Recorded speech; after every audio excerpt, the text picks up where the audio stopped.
Hey there guys, EctoMaster here. It is Heroes Tuesday, and although we do have a Cue the Madness hopefully coming later today, we are also taking a look at the newest hero to arrive in Heroes of the Storm, and that is Lunara, who is right here for all to see. She is a Dryad, and she is a ranged assassin. Oops, sorry Lunara, don't want to show everybody. So let's take a look at her skins, her abilities, and her talents. And while we're looking at the talents, we are going to take a look at the top-rated build that is currently on HeroesNexus.com. So let's take a look at her skins. So this is her base skin. She does have two alternates, of course. It's the second one and the third one. Her master skin is here as well. So there's the first one. That's the only downside, is that when you're doing this, it's you gotta make sure you click on her in order to move her. And then last but not least, we have Sentinel Lunara, who is a part of, if you saw my talking about her the other day, or last week or whatever.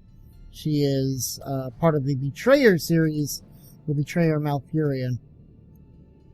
There you have it. We'll leave her on this. Why not? Just Sentinel Lunara. We'll do it. Why not? Alright.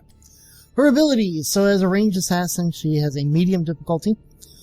Her Q, W, and E. Q is Noxious Blossom. It's a 60 mana cost with an 8-second cooldown. After 0.5 seconds, cause an area to explode with pollen, dealing X damage. Crippling Spores is the W. It's a 40 mana cost with a 10-second cooldown. Enemies currently afflicted by Nature's Toxin have its duration increased by 3 seconds and are slowed by 40% decaying over 3 seconds. Her E is Wisp. It's a 50 mana cost and a 45-second cooldown. Spot a Wisp to scout an area can be redirected once active. It lasts for 45 seconds. And then her trait.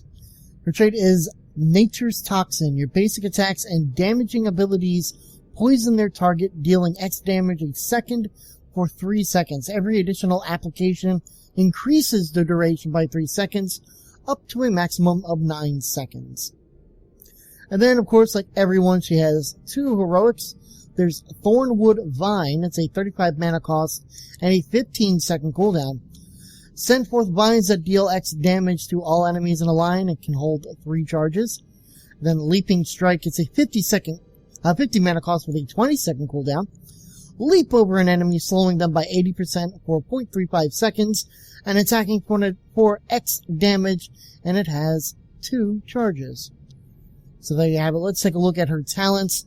Now, the build that I'm looking at is from Linseed. It's called Terrible, Terrible Damage. I don't know if it's ironic or just, I don't know. I did try this build out in one. She's a new character, definitely one I need to try to get used to. But let's go ahead and take a look at this.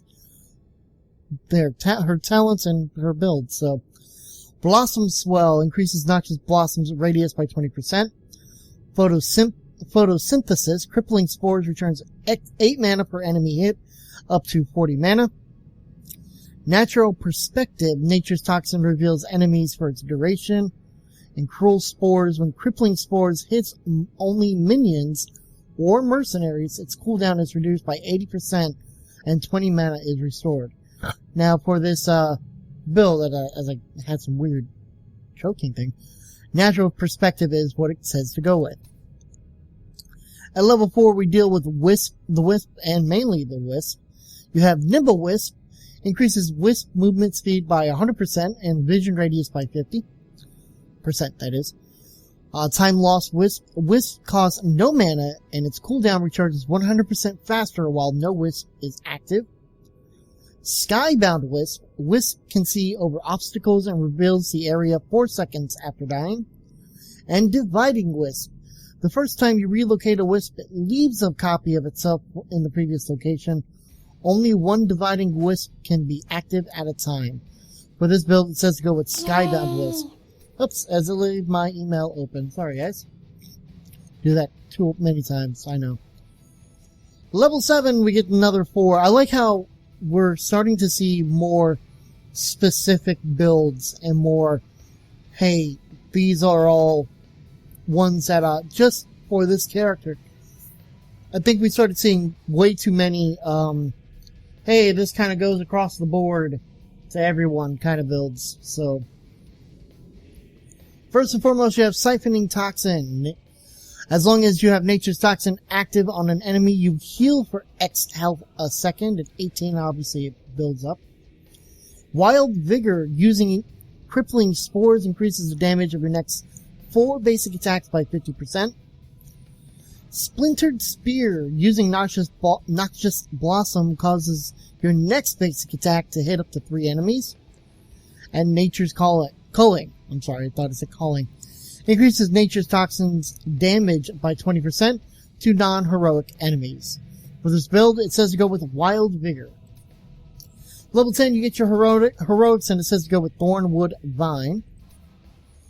Level 13, you have Pestering Blossom, increases Noxious Blossom's range by 40%. Unfair Advantage, Nature's Toxin deals 50% more damage to heroes that are slowed. And then these are Giant Killer and Greater Spell Shield. These are the first time that we're seeing something that's not specific to the character. And for this build, it says to go with Unfair Advantage. Level 16, we have Choking Pollen. Increases Noxious Blossom damage by 50% against enemies afflicted with Nature's Toxin. Starwood Spear, using Crippling Spores, increases your basic attack range by 50% for 6 seconds. Invigorating Spores, using Crippling Spores, increases your attack speed by 50% for 6 seconds. And then Let Them Wither, increases Crippling Spore slow to 60%. So basically, this has to do with, like, Crippling Spore mainly. For this one, it says to go with Starwood Spear, so that's one you want to go with. But I like how it's like 50% for 6, that's your range, and then speed. And last but not least, level 20. For the build, it says to go with, Forest Wrath, increases Thornwood Vine's range by 30%, its speed by 20, and your vision radius by 35. It also says the Galloping Gait is a good, viable choice. Activate to increase the movement speed bonus of Dryad's Swiftness to 80% for 6 seconds. You also have, if you decided to go with the Leaping Strike, you have Boundless Stride. All Leaping Strike charges are returned every 20 seconds.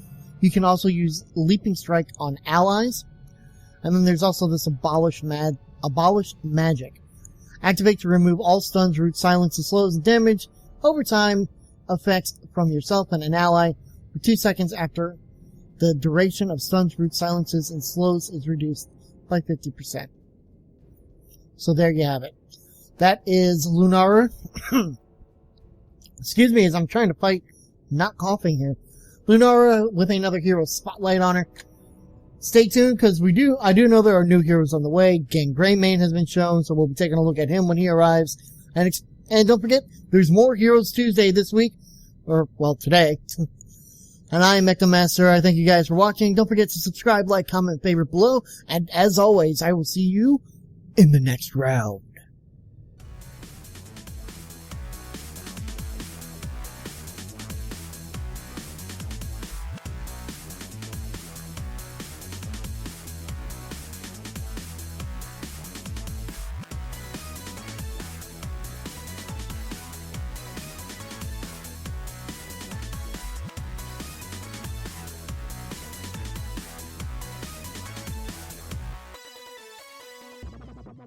Bye.